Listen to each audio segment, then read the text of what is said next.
그 우리 한국 문학의 역사 중에서 이제 교과서 4단원에 나와 있는 내용을 고전 시가를 중심으로 정리를 해서 여러분과 함께 간단하게 정리하면서 알아보도록 할게요. 그 문학이 어떤 식으로 발전해 왔는가를 문학사라고 합니다. 문학의 역사죠. 근데 여러분들이 나중에 3학년이 돼서 칠 수능에서는 문학사 자체를 여러분들이 암기하고 있는지를 묻지는 않습니다. 그런데 여러분들이 우리 문학이 어떤 식으로 발전되어 왔는지를 알고 있으면 내가 시조를 배우더라도 내가 가사를 공부하더라도 아 이게 우리 문학사의 흐름 중에서 이 부분에 해당하는구나를 알고 보면 훨씬 작품의 그 전체적인 특징이나 개별적인 특징을 잘 알게 될 수 있습니다. 그리고 고등학교에서 문학을 배웠다면 시조가 조선시대 노래라든지 향가가 신라시대에 지어진 노래라든지 이 정도는 기본적인 상식으로 알아야 되지 않을까 싶습니다. 여러분들이 수학을 많이 배우고 있습니다. 그죠? 열심히 공부도 많이 하고. 근데 여러분들이 배우는 수학이 모두 일상생활에 쓰이느냐? 아닙니다. 선생님은 대학에 들어가는 순간 수학과 안녕이었습니다. 그러니까 모든 공부가 다 내 일상생활에서 쓰이지는 않습니다. 하지만 여러분들이 고등학교 교육과정에서 다양한 과목 또 다양한 영역들을 공부하면서 여러분들의 진로와 적성을 발견하고 아 나는 이 과목에 이 부분에 생각보다 흥미가 있구나 라고 하면서 여러 가지 과목들을 배워나가는 과정이 고등학교 교육과정이라고 생각해요. 요즘은 너무 빨리 진로를 선택해서 막 1학년 때, 1학년 때 2, 3학년의 과목까지 다 선택하게 만드는 경우도 있지만 사실 여러분들이 나중에 보면 이거는 내 수능에 필요 없는 거니까 이건 내 대학 갈 때 필요 없는 거니까 안 해야지 이렇게 생각하는 경우도 많이 있거든요. 근데 하지만 고등학교가 대학을 가기 위한 전 단계는 맞지만 모두가 다 대학에 맞춰져 있는 것은 아닙니다.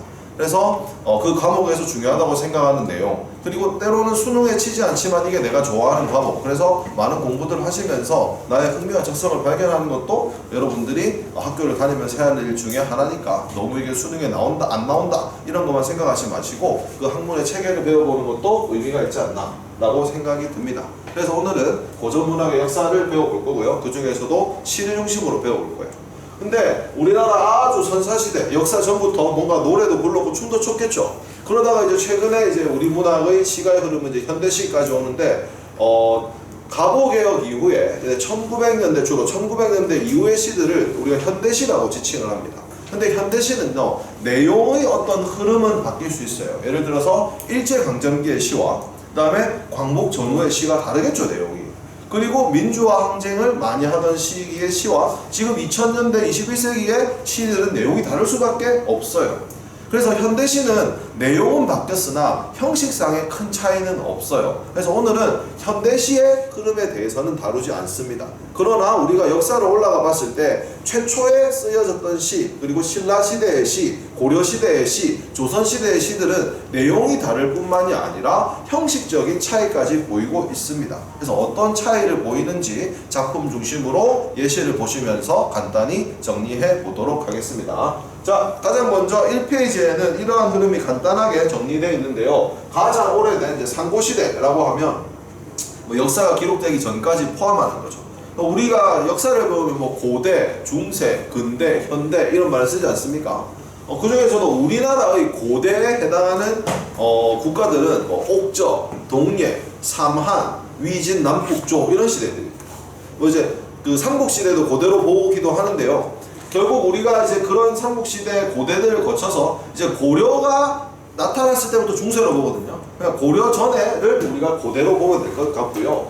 근데 이 고대라고 했을 때 이 고대가 삼국시대 노래라기보다는 그보다 훨씬 이전인 아주 까마득한 우리 옛날의 노래들을 통칭해서 고대가요라고 부른다라고 보시면 될 것 같습니다.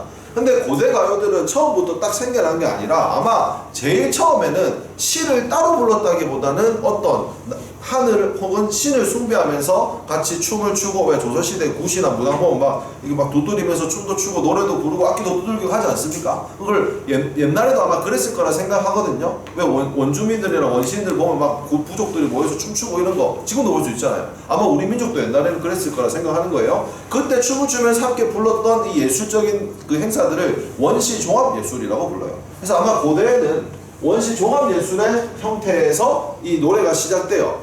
이야기들은 이야기대로 빠지고 그 중에서 시들은 시대로 따로 빠져나온 그 작품들을 우리가 고대가요라고 부르는 거죠.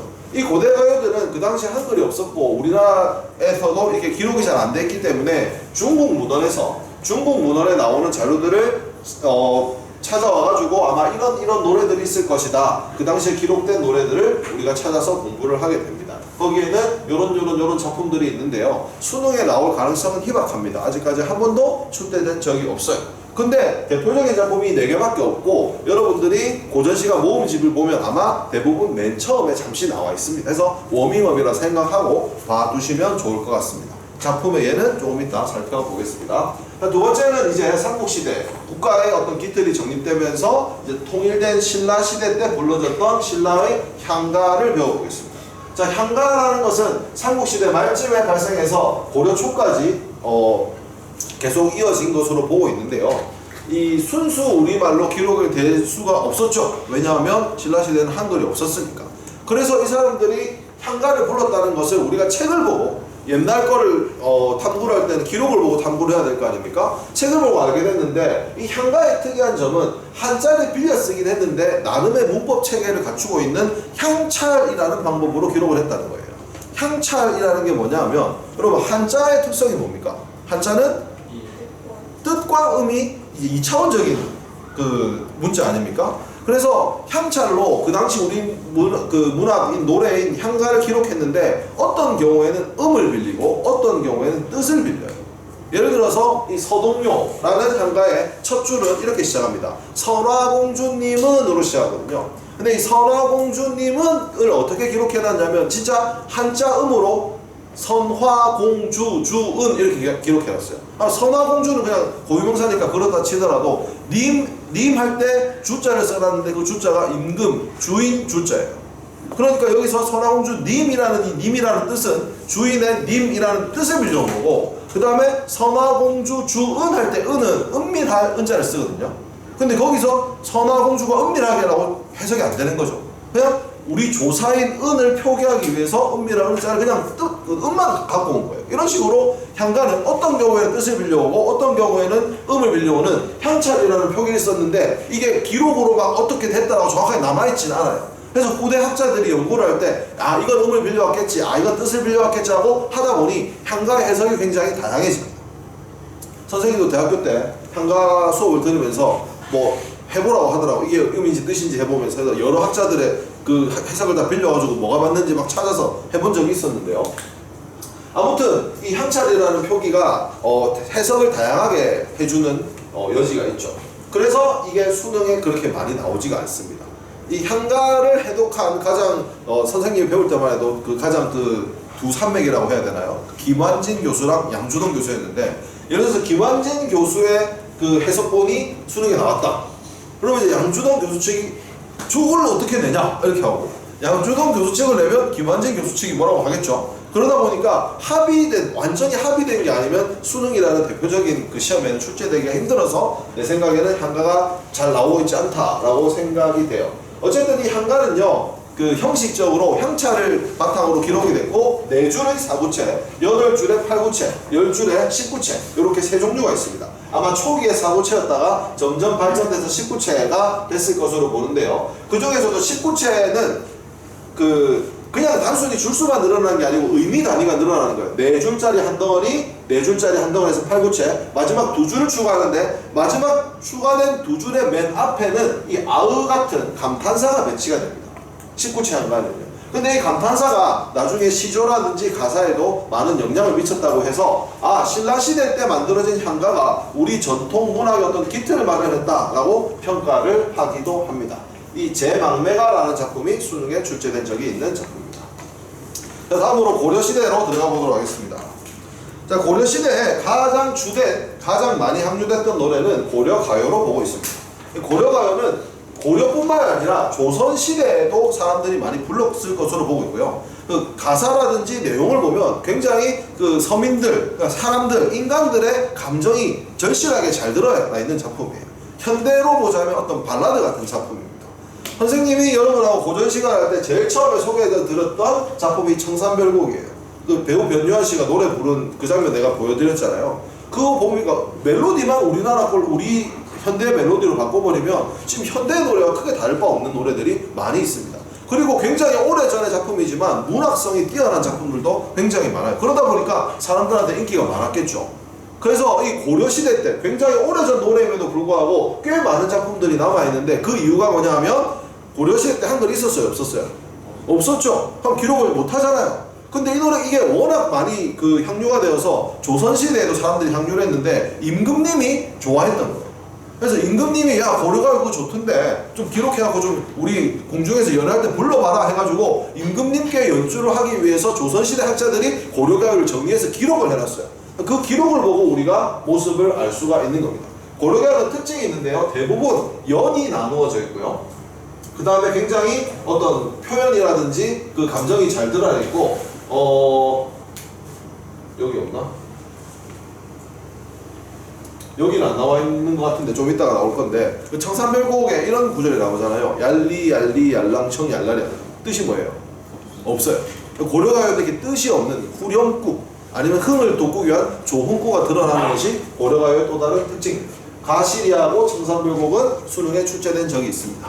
자, 고려가요가 어떤 민중의 애환을 잘 담아낸 문학성이 뛰어난 노래였다면 고려 말에 창작되었던 이 경기체가는 이거와 비교해서 성격이 굉장히 다른 노래입니다. 경기체가는요, 조려 말에서 조선 초에 여러분들이 갖고 있는 학습제 좀 내용이 다릅니다. 거기는 권문세족이라고 나와 있을 건데 내가 다시 한번 수업 준비를 하다 보니까 권문세족이 아니라 이 조선 후기의 사대부들이 유교적인 정신을 무장한 사대부들이 많이 지었어요. 자신들의 문장력 그리고 자기가 갖고 있는 권세나 기세를 자화자찬하기 위해 불렀던 노래들입니다. 자랑거리나 할 말을 쭉 나열하다가 사행이나 육행에 위경기였더하니꼬 라는 구절이 반복되거든요. 근데 이 경기 때문에 경기체가라고 부릅니다. 그래서 문학성이 뛰어나지 않기 때문에 내가 봤을 때 수능에 나올 확률이 거의 없고요. 이 고려가요의 서민성, 어떤 감정성과 비교하면서 감상할 만하기 때문에 고려가요의 특징을 잘 드러내기 위해서 좀 이따가 경기체가 작품을 하나 살펴보도록 하겠습니다. 자, 그러다가 이제 조선시대로 넘어오면 수능에도 가장 많이 출제되는 시조와 가사. 여러분 수능의 시조와 가사가 왜 가장 많이 출제될까요? 남아있는 작품 수가 제일 많습니다. 왜요? 제일 가까운 과거 아닙니까? 고려보다 조선이 가깝잖아. 실제로도 한글이 창제되면서 많은 작품들이 창제가 됐고 한글로도 많이 남아있는 현재 그 모습을 제일 잘 살펴볼 수 있는 장르가 시조와 가사입니다. 시조는 노래를 부르기 위해 만들었던 장르이고요. 가사는 노래를 부르기보다는 자신의 어떤 기록을 남기기 위해서 만들었던 장르라고 합니다. 그럼 여기서 악장은 무엇이냐? 악장은 굉장히 실험적으로 만들어진 장르예요. 세종대왕이 한글을 창제하고 이 한글을 널리 보급하기 위해서 노래를 만들어봐라 라고 학자들한테 요구를 했습니다. 학자들이 한글 가지고 실험적으로 만들었던 노래가 악장이에요. 우리 예전에 여러분들보다 더 오래된 드라마일 수도 있는데 뿌리 깊은 나무라는 드라마가 있어요. 세종대왕이 주인공인. 그 뿌리 깊은 나무가 어디서 나왔냐면 이 용비어 청가라는 악장의 구절입니다. 뿌리 깊은 나무는 바람에 안이 흔들릴세 샘이 깊어 바다에 가라니 라는 구절이 이 용비어 청가라는 그 악장에 나와요. 그래서 악장은 어떤 성식적인 특징이라기보다는 한글을 창제하고 보급하기 위해서 실험적으로 만들었던 노래인데 잘 지었긴 잘 지었어요. 근데 내용이 이성계 집안을 찬양하는 내용이 용비어 청가입니다. 그래서 이게 16년도 수능에 한번 나온 적이 있거든요. 그래서 기출문제 보시다가 한번 참고 정도로 보시면 될 것 같습니다. 시조와 가사를 우리가 계속 보고 있으니까 나중에 살펴보도록 하겠습니다. 별도로 선생님이 한시랑 민요를 별도라고 해둔 이유는 여러분 한시는 저 고대 가요가 쓰일 시점부터 쓰였습니다. 왜냐? 우리나라가 한자를 빌렸었잖아요. 한시는 뭐냐? 중국의 한자를 가지고 만든 시예요. 한시의 특징은 글자 수를 맞추는 겁니다. 5글자 또는 7글자로 한자를 잘 배열해가지고 만들어낸 게 한시거든요. 그러니까 우리나라 사람들도 한문을 배우다 보니 한시를 짓게 된 거죠. 근데 우리나라 사람이 우리나라의 감성으로 문자만 한자 그리고 형식만 한시의 시를 빌려 쓴 우리 그 한시, 이거는 중국의 문학일까요? 우리의 문학일까요? 형식은 중국 거지만 내용은 우리나라 문학이기 때문에 이런 우리나라 사람이 우리나라의 감성을 담아서 쓴 한시는 우리 국문학에 포함시켜요.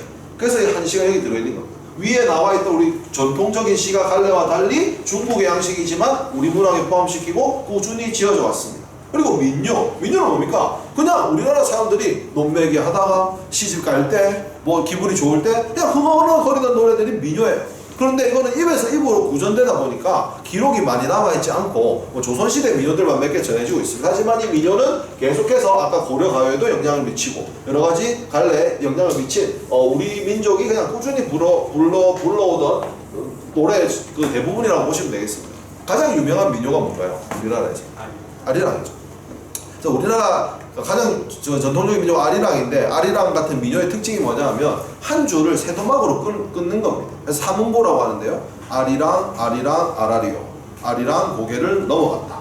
나를 버리고 가시는 님은 심리도 못 가서 발병한다. 이런 식으로 대부분 삼음보로 이루어져 있는 게 민요의 특징입니다. 아닌 민요들도 있지만요. 그래서 약간 고려가요 같은 경우에는 민요의 영향을 받았는데 그래서 고려가요도 약간 삼음보의 베이스를 둔 형식들이 많이 있습니다. 이제 하나씩 작품을 보면서 자세하게 살펴보도록 하겠습니다. 가장 먼저 가장 오래된 고대 가요부터 살펴보도록 하겠습니다. 고대 가요인 유리왕의 황조가인데요. 내용은 이렇습니다. 중국 책에 이렇게만 적혀 있어요. 이렇게만. 이걸 이제 해석을 해보면 헐헐나는 꾀꼬리는 암수가 다정히 논이는데 외로운 이 내 몸은 누구와 함께 돌아갈꼬 라는 겁니다. 사실 이 노래는요, 노래만 적혀 있는 게 아니라 중국 책에 그 이야기가 나온 설화가 같이 적혀 있습니다. 유리왕에게는 화희와 치희라는 두 명의 부인이 있었다고 합니다. 근데 화희와 치희가 싸웠어요. 그래서 둘 중에 한 명이 친정으로 돌아갔어요. 근데 유리왕은 부인을 너무나 사랑했기 때문에 다시 찾아가서 다시 돌아가자, 내가 잘해줄게 라고 했습니다. 하지만 부인은 NO 하고 거절을 했습니다.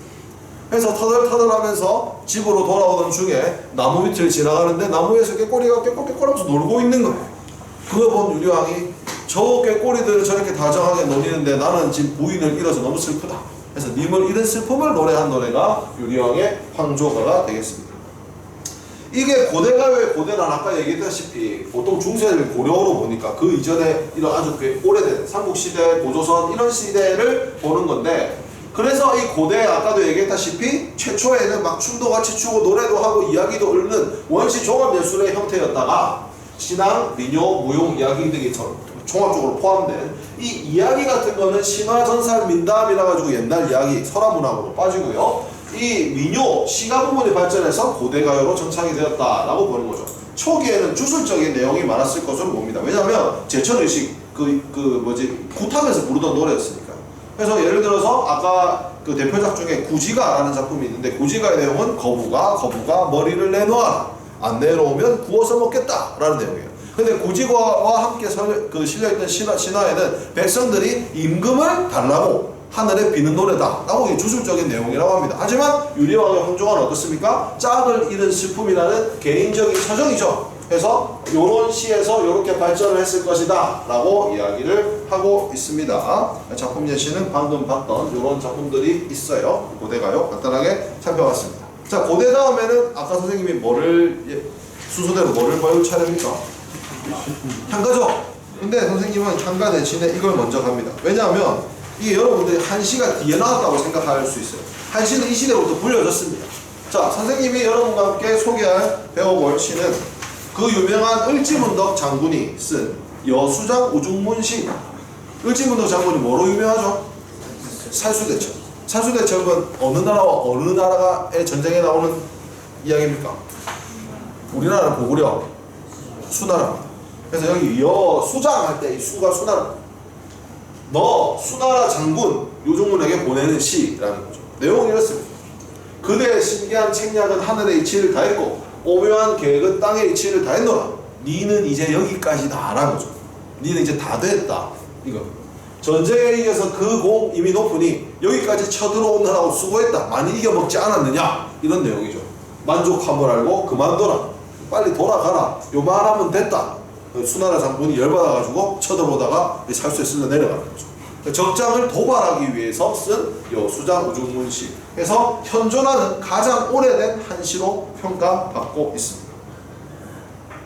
한시라는 것은 아까도 얘기했다시피 중국 및 중국 주변에서 한자를 바탕으로 쓴 시고요. 정해진 글자수로 이 내용을 담아내는 게 묘미였던 시입니다. 그러다 보니까 한시에는 형식이 정해져 있어요. 5글자로 한행을 이루거나 7글자로 한행을 이루어야 됩니다. 5글자로 이룬 것을 5원, 7글자로 이룬 것을 7언이라고 합니다. 그리고 가로도 정해져 있는데 세로줄도 정해져 있어요. 이거 보통 4의 배수로 나가는데요. 4줄로 만들어진 것을 절구, 그게 2배인 8줄로 만들어지는 것을 율시, 그리고 3배 이상 만들어지는 것을 배율이라고 해서 12회 이상이 배율입니다. 자, 여기서 질문. 여수장 우중문시의 한시의 형식은 어떻게 됩니까? 한 줄이 5글자니까 5원, 세로로 몇 행? 4행이니까 절구, 그렇게 되는 거죠. 그래서 여러분 앞으로 한시를 봐도 매던 절구, 매던 율시를 충분히 말하실 수 있을 겁니다. 대표적인 작품으로는 이렇게 많은 작품들이 있어요. 방금 우리가 봤던 을지문덕의 여수장 우중문시가 무려 05년도 수능에 출제된 작품입니다. 그리고 정지상의 송인 98년도 수능, 그 다음에 이렇게 두곡, 강촌, 그래서 몇 번, 한 5번 정도 나왔어요. 근데 잘 보시면 시기가 몰려있죠. 98은 또 떨어져서 치더라도 뭐 이건 4년 정도니까 수능 전체적인 역사로 봤을 때 98과 02는 멀지 않습니다. 그럼 02, 0359, 04, 05, 06 붙어있죠. 선생님이 추정하건데 이 당시에 그 출제진 중에 그 문학은 교수님께서 출제하시거든요. 이 문학 교수가 한시를 굉장히 좋아하거나 한시 연구를 많이 하신 분이 들어가는 거죠. 그래서 한시가 많이 나왔습니다. 그러다가 06년도 이후에는 한 번도 지금까지 출제된 적이 없어요. 그 교수님이 은퇴하신 거죠. 그러면 이제 수능에 한시가 나올 가능성은 없느냐? 아니죠. 또 다시 한시를 좋아하시는 교수님이 들어갈 수 있잖아요. 하여튼 현재까지는 들어가지 않았어요. 그리고 여러분들 학력평가에는 한시가 자주 출제되고 있습니다. 작년 학력평가, 고2 학력평가에도 한시가 출제가 되었어요. 그렇기 때문에 여러분들 한시를 안 보시면 안 됩니다. 시조와 가사가 가장 많이 나오고 있기 때문에 거기에 작품 공부에 제일 많은 시간을 투자하시는 건 맞는데 한시 정도는 좀 봐두는 게 좋을 것 같습니다. 어쨌든 한시는 우리 고대 시기부터 쭉 조선시대까지 계속 지어져 오고 있었습니다. 자, 이제는 그 고대가요 다음에 이제 송인신라 시대 때 한가된 한가, 수능에 나왔던 월명사의 제만매가를 함께 살펴보도록 하겠습니다. 생사길, 죽고 사는 길은 여기에 있는데 머뭇거리고 나는 간다는 말도 못 다 이루고 가셨습니까? 어디로 갔다는 거냐? 죽었다는 겁니다. 왜? 이 제망매가라는 노래 자체가 제사 지냅니다. 망매, 망한, 죽은 누이를 제사 지내며 부르는 노래. 스님이 쓴, 월명사라는 스님이 쓴 죽은 누이를 제사 지내며 부르는 노래. 그러니까 생사길, 죽고 사는 길은 여기에 있는데 나는 간다는 말도 못 다 이루고, 그러니까 누님께서 이렇게 말을 많이 못 하시고 많은 세월을 못 보내고 돌아가셨다는 거죠. 가셨습니까? 어느 가을 이른 바람에, 아마 누이가 돌아가신다니 가을로 합니다. 근데 이른 바람이라고 하는 것은 추정하건데 아마 누이가 젊은 나이에 빠른 시기에, 이거 요절이라고 하죠. 빨리 죽은 거를 요절했다라고 해석하는 경우가 많이 있습니다. 이에 저에 떨어진 이파리 같이, 이파리가 떨어지는 것을 죽은 것에 지금 비유한 거예요. 왜냐하면 그 다음에 한 가지에 나고 가는 것 모른다라는 표현을 썼거든요. 그러니까 누이잖아요. 그러니까 누이와 내가 한 가족이라는 것을 지금 어디다가 비교한 겁니까? 자연물인 식물. 한 가지에 났다는 것은 한 부모 밑에서 났다는 거예요. 그리고 한 가지에 난 그 이파리가 떨어진 것을 누이가 떨어진 것으로 보고, 그 누이가 이른 바람에 떨어졌다고 하니까 같이 한 부모에게서 난 나의 누이가 빠른 시기에 떨어졌다, 즉 죽었음을 안타까워한다고 볼 수 있죠. 그래서 누이가 죽은 아픔을 어떤 식으로 극복을 합니까? 아까 이거 뭐예요? 향가는 아까 형식이 몇 구체? 4구체, 8구체, 19구체지? 그러면 이게 19구체는 그냥 10줄이 아니고 먼저 4줄, 요게 하나의 의미다니, 그 다음 4줄, 요게 하나의 의미다니, 그리고 마지막으로 2구가 붙으면거든요, 종장, 마지막 그 2구의 첫 번째 아까 뭐가 나온다고 그랬어요? 감탄사가 나오죠. 이게 만약에 실제로 향가가 노래가 불렀다면 여기는 이제 고음을 지르는 클라이막스 부분인 거죠. 슬픔을 가는 법 모릅니다고 하는 소리 지르는 그런 느낌이라고 보시면 돼요. 이게 뭡니까? 이 시상을 집약해서 이렇게 집중을 딱 시키는 그런 부분인 거지. 그래서 이게 나중에 시조에도 초장, 중장, 종장이 있잖아요. 이게 초, 중, 종으로 이어지고 종장의 첫 번째 음보는 글자 수가 고정되어 있죠. 3글자. 근데 거기에 주로 뭡니까? 시조의 어떤 주제, 감탄사가 많이 나오거든요. 그래서 이 향가가 시조에도 영향을 미쳤다고 생각하고 있는 학자들이 많습니다. 어쨌든 여기 감탄사가 나오고 미타차, 불교의 극락세계, 여기서 만나볼 나는 돌을 닦으면서 그날을 기다리겠습니다. 누이의 죽음이 슬프지만 불교의 돌을 닦으면서 누이와 만날 날을 기다리겠다고 하면서 종교적인 의식, 노력을 통한 누이와의 요절, 슬픔의 극복을 노래한 월명사의 제망매가라는 노래였습니다. 삼국시대 얘기했죠. 아까 순수 우리말 말고 뭘 빌려 썼다? 한자를 빌려서 현찰이라는 특수한 표기로 기록을 했다. 사구체, 팔구체, 십구체가 있는데 민요의 영향을 받은 짧은 사구체 한가부터 시작해서 팔구체 그리고 이제 마지막에 십구체로 완성이 돼서 요 감탄사가 들어있고 요게 이 아우와 같은 감탄사가 이 굉장히 완결성을 가지는 것이며 나중에 네 이렇게 이어졌다라는 이야기를 하고 있습니다. 수능에는 제 막내가가 나온 적이 있고 그 외에도 요 몇 작품 없으니까 한번 보시면 좋을 것 같습니다. 그렇다고 한가가 이것만 있다는 건 아닙니다. 좀 우리가 볼만한 문학성이 있고 연구가 많이 된 향가가 이 정도라는 거예요. 실제로 향가의 대부분은 불교 노래입니다. 굉장히 불교적이고 경전과도 같은 노래들이 많아서 그런 것들은 우리가 공부를 하지는 않습니다. 자, 다음으로 이제 고려시대로 넘어옵니다. 고려시대는 아까 얘기했다시피 평민들이 즐겨 불렀던 그냥 고려시대 전체적인 흐름을 얘기하는 고려가요와 고려 말쯤에 이제 신진사대부들이 불렀던 경기체가 이 두 개가 대표적인 노래인데요. 그 중에서도 고려가요, 그 중에서도 정석가를 같이 한번 살펴보겠습니다. 아까 고려가요의 특징 중에 연이 나눠져 있다는 특징이 있다 했죠. 분연체 여기 보십시오. 2년, 4년, 6년 선생님이 1, 4, 5는 떼놓고 2, 4, 6년만 갖고 온 겁니다. 해석을 해볼게요. 삭샤키 샘모래 벼랑의 나나 바삭바삭한 모래 벼랑. 아니, 모래는 이렇게 찰지지 않고 바삭바삭 하잖아요. 그 바삭바삭한 모래 벼랑에 반복합니다. 바삭바삭한 모래 벼랑에 구운 밤 닷대를 심습니다. 군밤을 심은 군밤을 모래에다 군밤을 심는 그러면 그 군밤이 오미도다 싹이 나야지만 유덕하신 덕이 많으신 님과 헤어지겠습니다. 여러분 군밤이 싹이 납니까?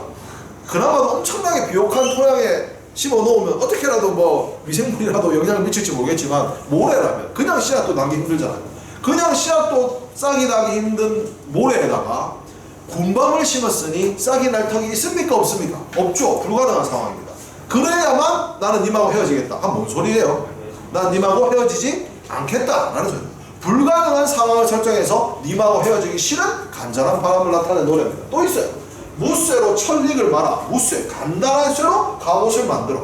단단한 쇠로 갑옷을 만들어 철사로 주름을 박습니다. 그 옷이 다 헐어야만 유덕하신 님과 헤어지겠습니다. 뭐 쇠는 녹슬 수 있지. 근데 그 당시에 쇠는 최첨단 물질. 지금은 티타늄 소재 이런 거야. 절대 안 헤어지는 거야. 안 헤어지는 그때는 그 당시라서 천 이런 거랑 비교할 수가 없잖아. 그지 강도가. 그만큼 님하고 헤어지기 싫은 마음을 간절하게 나타낸 거죠. 6년에는 이런 얘기를 계속 하다가 뭐 나중에 이런 것도 나와요. 쇠로 소를 만들어가지고 철산에다가 갖다 놔. 그래서 그 철소들이 철풀을 다 먹으면 헤어지겠다. 막 이런 것들이 있어요. 그 마지막에 이러죠. 구슬이 바위에 떨어진들 끊이야 끊어지겠습니까? 여러분 구슬 목걸이 생각해 보십시오. 구슬 목걸이로 만들어 놓으면 구슬이 바위에 떨어지면 구슬은 깨지지만 줄은 끊어지지 않죠. 그거랑 마찬가지로 증은 천년을 외롭게 지낸들 신, 믿음 당신과 나의 믿음이야 끊어지겠습니다. 그 구슬이 깨어져도 시련과 고난이 와도 끈은 깨어지지 않듯이 우리의 믿음은 아무리 오랜 세월도 우리의 사랑을 끊을 수 없습니다. 여러분들이 연애할 때 빠진 착각, 영원할 거라는 착각, 그걸 하고 있죠. 지금 이 화자 절대 안 헤어진다. 근데 여러분들 철풀이 철소를 먹고요, 연애 공부하면 싹이 납니다. 그래서 여러분들이 헤어질 때가 있죠.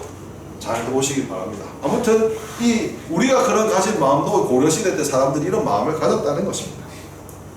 자, 고려가요 아까 얘기했죠. 고려가요는 워낙 사람들이 많이 불러가지고 조선시대 때 임금님께서 확률을 하기 위해서 기록들을 해놓았습니다. 그래서 장례도 쌤이 얘기했는데 갑자기 이별 노래 이야기하다가 위증질과 태평성대 막 이런 구절들이 나오죠. 그게 이제 임금님 앞에서 불렀을 거예요. 이런 의미 없는 구절 혹은 해석하지 않아도 되는 구절을 후렴구 또는 조음구 또는 여음구라고 한다 했는데 방금 부른 정석가에도 있었을까요? 찾을 수 있겠습니까? 고려 가요의 특징인 후렴구 여음구. 이거는 뜻이 있잖아요. 나하고 난 당신과 헤어지지 않겠습니다잖아. 여기는 나난입니다. 이 나난, 가시리 이런 데서 보면 이 나난이 나와요. 이거는 해석이 딱히 나는이라고 해석될 수도 있는데 이건 그냥 후렴구로 봅니다. 정석가는 얄리얄리얄라샤 같은 긴 후렴구 나오지 않습니다만 이 정도가 고려가의 특징을 보여주는 후렴구로 보고 있습니다.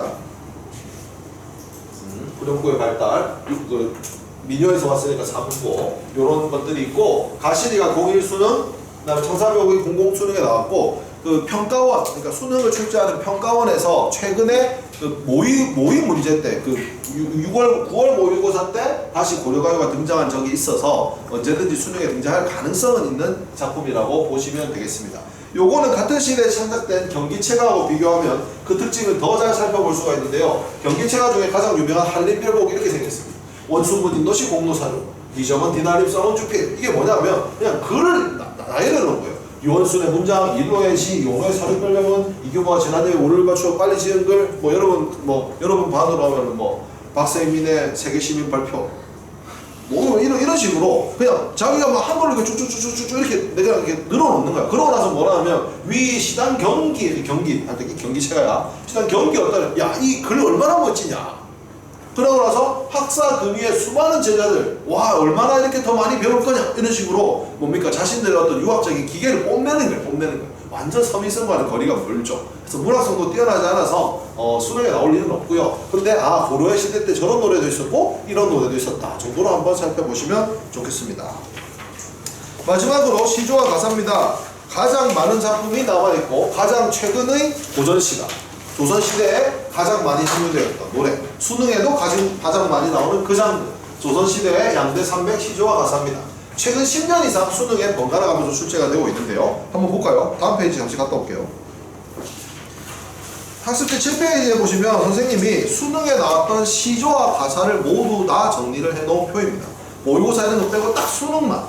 그러면 여러분들 지금 선생님이 노란색으로 해놓은 건 뭐냐면 시조와 가사가 같이 출제된 경우.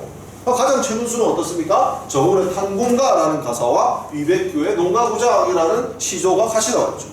그 전에도 같이 나왔어요. 번갈아 가면서 한시라든지 이런 걸로 좀 섞어서 쓰다가 요 2014년도에도 시조 3편과 가사 1편 굉장히 많이 나오고 있습니다. 그래서 요 밑에 보면 선생님이 출제 빈도라고 정리를 해놓은 게 있는데, 요거는 작품 수가 아니라 가사가 나왔느냐 안 나왔느냐, 시조가 나왔느냐 안 나왔느냐로만 따진 거지. 2014년 같은 경우에는 3편이 나왔지만 1로 친 겁니다.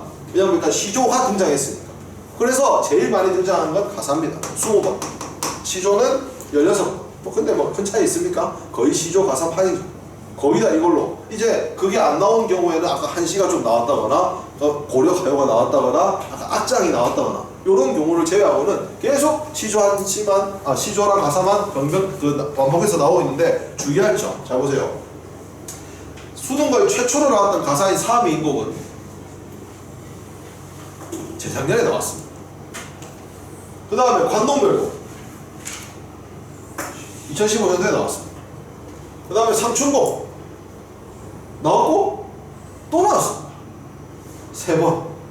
그러니까 여러분 어떻습니까? 이 가사는 나왔던 작품이 또 나올 가능성이 다분하죠. 그러면은 나왔던 작품도 보셔야 되겠죠. 가사는 작품이 시조보다는 적고, 시조는 진짜 많습니다. 엄청나게 많은 숫자라서 나오면 또 안 나올 줄 알았어요.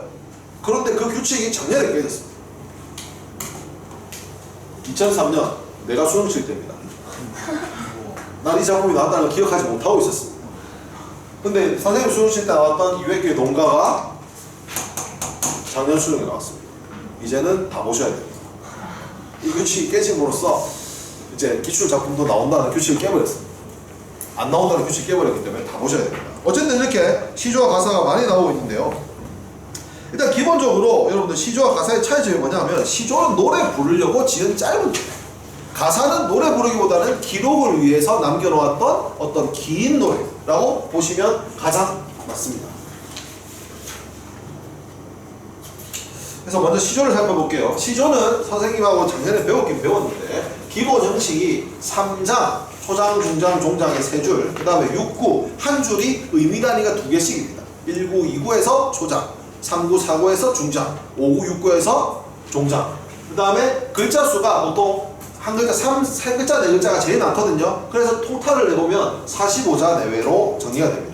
그리고 한 줄은 네도막으로 끊어있죠. 이런들 어떠하며 저런들 어떠하니, 사음보. 그리고 맨 마지막에 종장의 첫 음보는 3글자로 고정된다. 이게 향가 19체의 낙구에 영향을 받았다, 감탄사에 영향을 받았다라고 말하기도 합니다. 3, 4조, 4, 4조라는 글자 수도 어느 정도 맞춰져 있는 거고요.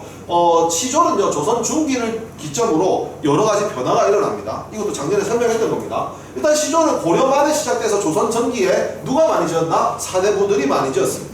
이 사대부들이 많이 지은 시조가 방금 얘기했던 3장 6구 45자 내외 초중 종장 3, 그 다음에 4음보 곱하기 4, 3 곱하기 4에 딱 직사각형 틀에 박힌 노멀한 평범한 시조가 제일 많아요.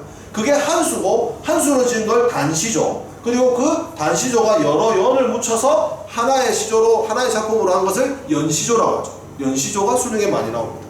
뭐 이황의 도산 12곡 이런 것들.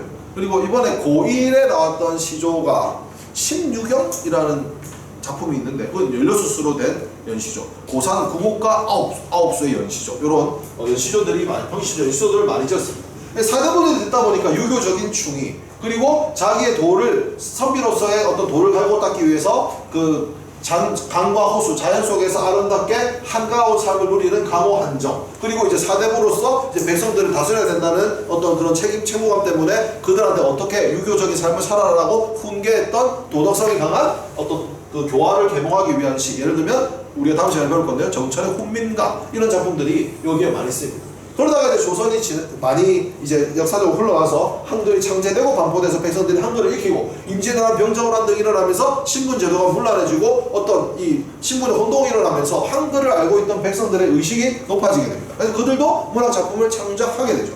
그래서 백성들도 뭐를 짓게 되느냐? 시조를 짓게 되고 여자들도 짓게 되고, 그래서 작가층에 사대부뿐만 아니라 다양한 사람들이 추가가 됩니다.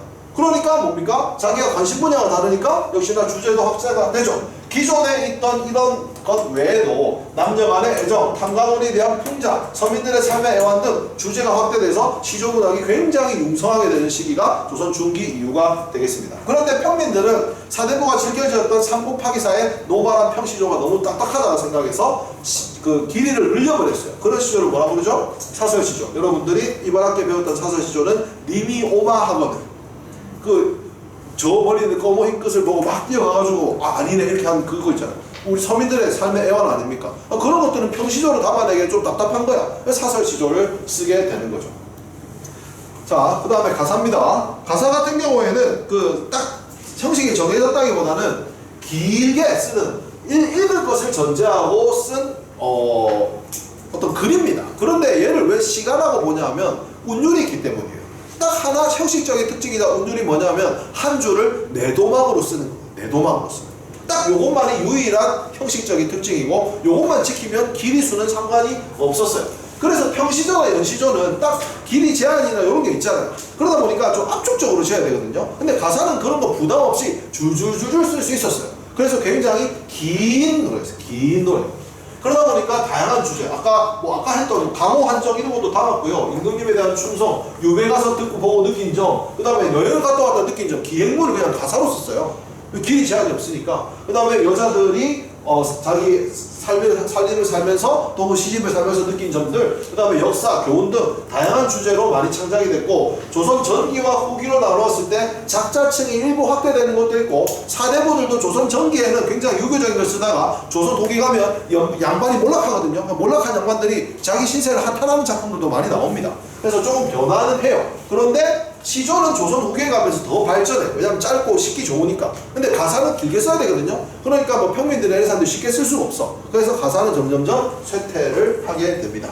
주요한 작품으로는 수능에 나온 작품도 그 외 작품도 이렇게 많이 있지만 사실 이것만 가지고는 부족하고요. 여러분들이 그 작품 모음집을 통해서 다양한 가사 문학을 접해보시기를 권장드립니다. 자, 이렇게 해서 오늘은 우리가 그 한국 문학의 역사 중에서 고전 시가를 중심으로 우리의 문학이 어떻게 발전되어 왔는가를 살펴보았습니다. 고대 가요로부터 신라시대의 한가, 고려시대의 고려가요, 그 다음 조선시대의 시조가사, 이러한 작품들의 형식적인 특징을 여러분들이 어느 정도 아시고 그 다음에 개별적인 작품들을 보신다면 우리나라 어떤 문학의 흐름을 좀 더 정확하게 이해하고 작품 감상에도 도움이 되지 않을까 생각을 합니다. 그리고 여러분들 오늘 배운 내용은 여러분들의 내신 시험에도 나올 수 있으며, 그래서 선생님이 나눠준 그 시험 범위 중에 이런 말이 있을 거예요. 주로 그 수능 형태로 출제되나 그렇지 않은 문항이 있을 수도 있음이라고 말하는 부분이 이 부분과 관련이 됩니다. 왜냐하면 이 부분은 어느 정도 형식적인 그 그 특성이 많이 드러나는 부분이기 때문에 여러분들이 내가 오늘 수업한 내용을 잘 기억하고 있는지 묻는 문항이 출제되어 있습니다. 그러니까 오늘 수업을 복습하시고 기억이 안 나면 학습지도 보고 아니면 녹화된 영상도 보시면서 여러분들 머릿속에 잘 넣어 놓으시기를 바랍니다. 오늘 수업은 여기까지 하겠습니다. 수고했습니다.